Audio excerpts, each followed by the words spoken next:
ഒരു വീൽ ചെയറിൽ സഞ്ചരിക്കുന്ന ആളെന്ന നിലയ്ക്ക് നാട്ടിൽ പോകുമ്പോൾ ഞാൻ ഏറ്റവും കൂടുതൽ മിസ് ചെയ്യുന്നൊരു കാര്യം, ദുബായിലുണ്ടാകുമ്പോൾ ഏറ്റവും കൂടുതൽ ഞാൻ എൻജോയ് ചെയ്യുന്നൊരു കാര്യം ഇവിടുത്തെ പബ്ലിക് ട്രാൻസ്പോർട്ടിംഗ് സംവിധാനങ്ങളാണ്.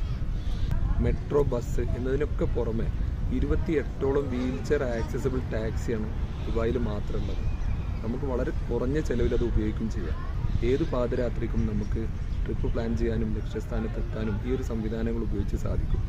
ഇവിടെ എമിഗ്രേഷനിലും ഹെൽത്തിലും അതുപോലെ എയർപോർട്ട് അതോറിറ്റിയിലൊക്കെ നിരവധി ആളുകൾ ഈ സംവിധാനങ്ങളൊക്കെ ഉപയോഗിച്ച് ജോലി ചെയ്ത് ജീവിക്കുന്നത് ഞാൻ കണ്ടിട്ടുണ്ട്. അതിലൂടെ ഈ നാടിൻ്റെ വികസനത്തിൽ കൃത്യമായിട്ടുള്ളൊരു പങ്ക് ഭിന്നശേഷിക്കാരുടെ ഭാഗത്ത് ഉണ്ടാകുന്നുണ്ടെന്ന് എനിക്ക് പലപ്പോഴും തോന്നാറുണ്ട്. കോടിക്കണക്കിന് രൂപയാണ് നമ്മുടെ കേരളത്തിൽ ഓരോ വർഷവും സാമൂഹ്യക്ഷേമ പെൻഷന് വേണ്ടി ഗവൺമെൻറ് മാറ്റിവെക്കുന്നത്.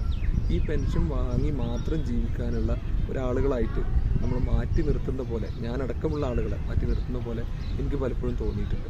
അതിനു പകരം നമ്മുടെ പബ്ലിക് ട്രാൻസ്പോർട്ടിംഗ് സംവിധാനങ്ങൾ, പൊതു ഇടങ്ങളൊക്കെ ഭിന്നശേഷി സൗഹൃദമാക്കിക്കൊണ്ട് സ്വന്തം കാലിൽ നിൽക്കാൻ ഞാനടക്കമുള്ള ഭിന്നശേഷിക്കാരെ പ്രാപ്തരാക്കാണ് ഗവൺമെൻറ് ചെയ്യേണ്ടതെന്ന് ഈ നാട്ടിൽ നിൽക്കുമ്പോൾ തോന്നാറുണ്ട്.